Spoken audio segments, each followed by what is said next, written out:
Today, there's an article in the Christian Post that caught my attention. It was posted yesterday, Friday, November 12, 2010 at 6:37 p.m.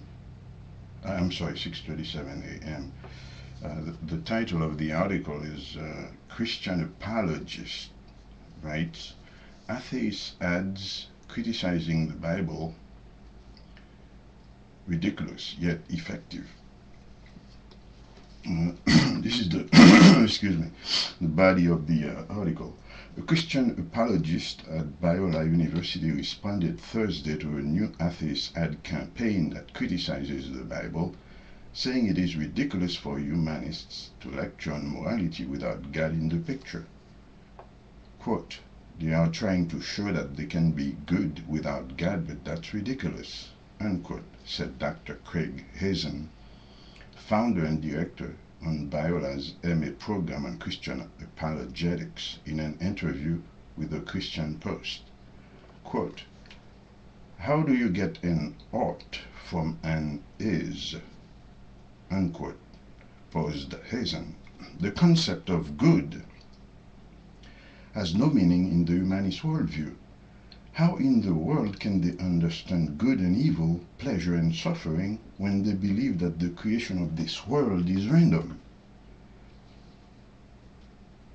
Earlier this week, the American Humanist Association launched a national campaign that directly challenges the Bible and the Quran.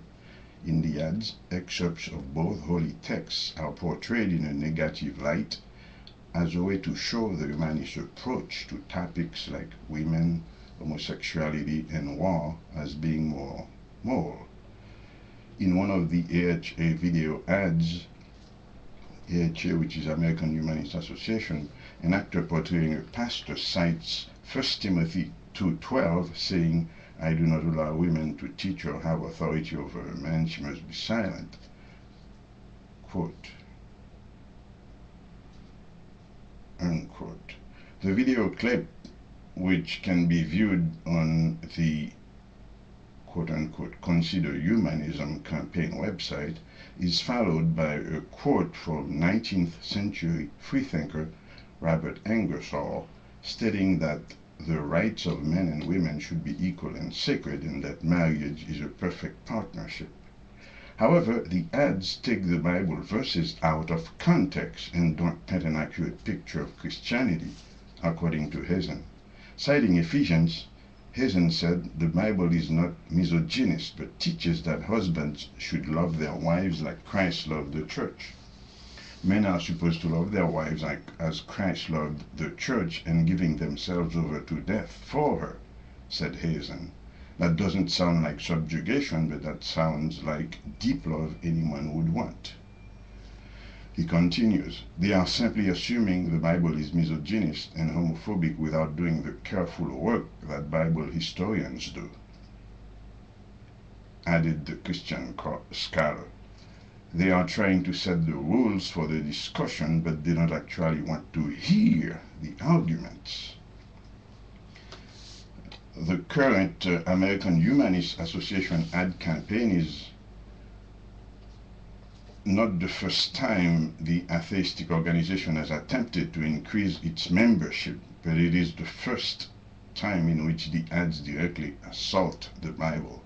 Last year, the group ran a holiday campaign under the slogan, No God, No Problem, on bus ads across the nation. American Humanist Association Director Roy Speckhart said this year's campaign seeks to recruit atheists and agnostics who might want to join his organization instead of the church.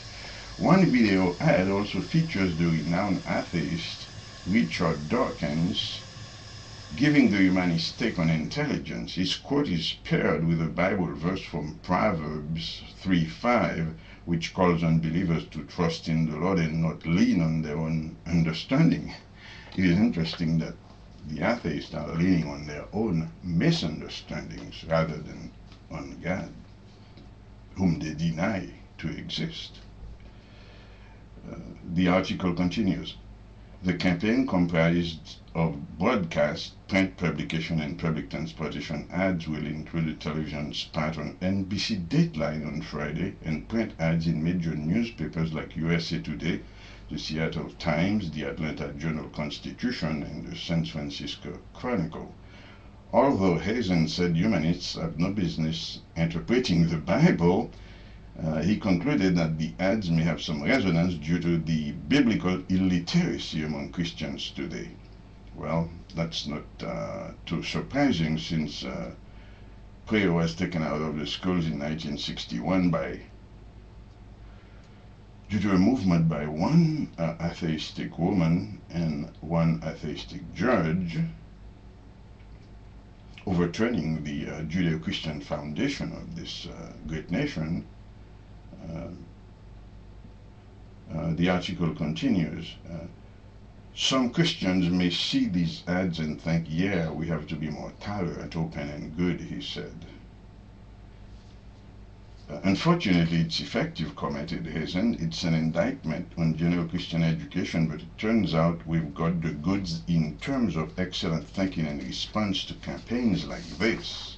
Hazen said public interest in Christian apologetics has been growing, especially at Biola in Southern California, in hopes the school's graduate program can train more clear-thinking Christians to defend their faith in the public square. Again, this article is published by Christian Post, authored by Christian Post reporter Catherine T. Fenn, and it was published on Friday, November 12, 2010, and posted at 6:37 a.m. It is interesting that atheists deny God, but they want their property respected, they want their lives protected. Yet all these benefits which we enjoy in civilized society came from the commandments given to Moses by God some thousands of years ago. Thou shalt not steal, thou shalt not kill, thou shalt not commit adultery, thou shalt not bear false witness against thy neighbor, thou shalt not covet thy neighbor's goods, etc., etc. I would like to quote right now America's founding fathers, Federalist Papers, during the adoption of the American Constitution in 1787.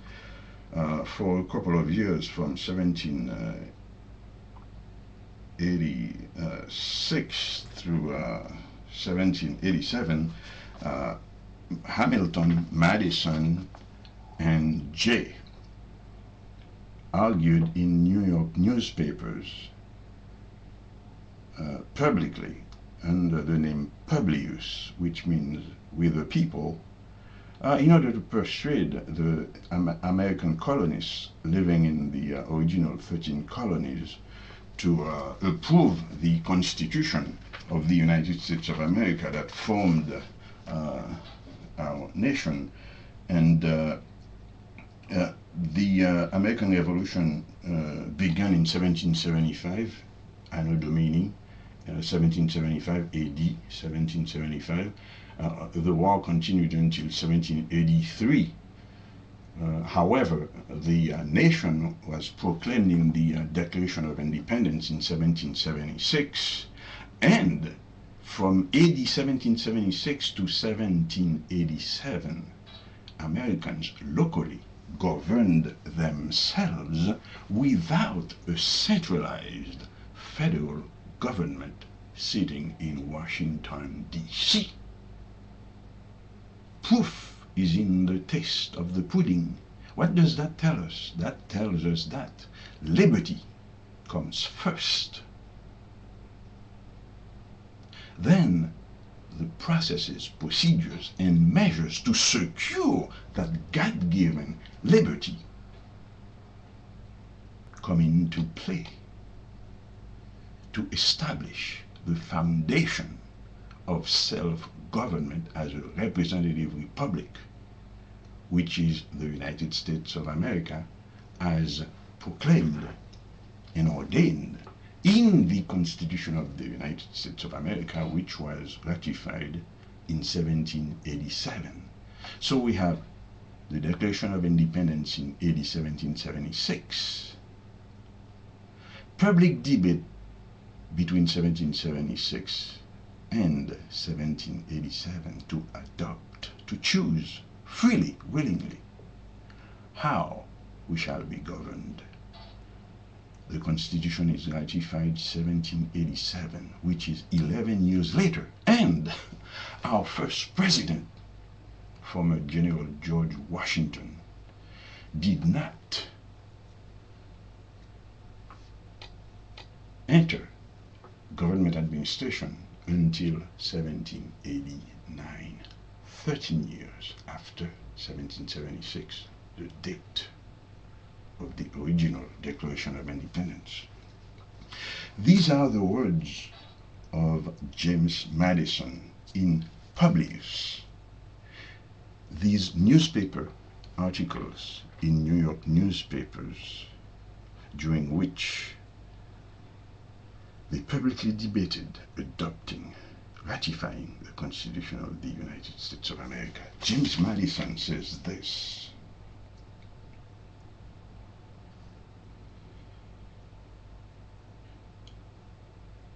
the interest of the men must be connected with the constitutional rights of the place. The interests of the men must be connected to the constitutional rights of the place. As Americans, we have a God-empowered interest in defending, preserving, and protecting not only the Constitution of the United States, but also our way of life.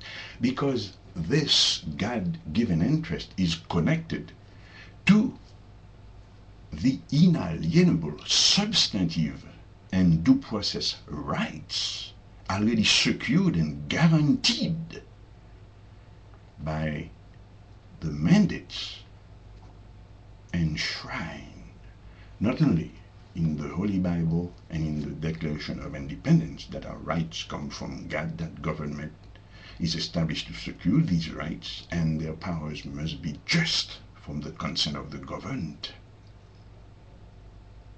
And in the Constitution of the United States of America, commonly known as the Bill of Rights, the interests of the men. By the way, this is on page, it's called, this article is by James Madison, Publius number 51, the Federalist Papers number 51. The interest of the men must be connected with the constitutional rights of the place.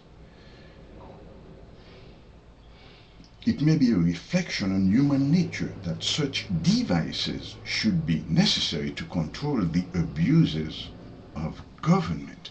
Checks and balances, impeachment, voting, amendatory ratification, all these things, public accountability,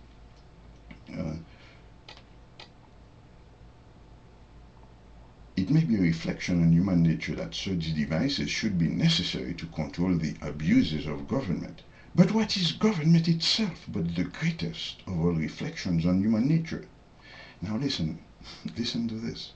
If men were angels, no government would be necessary. If angels were to govern men, neither external nor internal controls on government would be necessary. In framing a government which is to be administered by men over men, the great difficulty lies in this: you must first enable the government to control the governed, and in the next place oblige it to control itself. So we have the rule of law, civic duty for citizens, and we have elections, checks and balances, recall, impeachment, resignation. etc.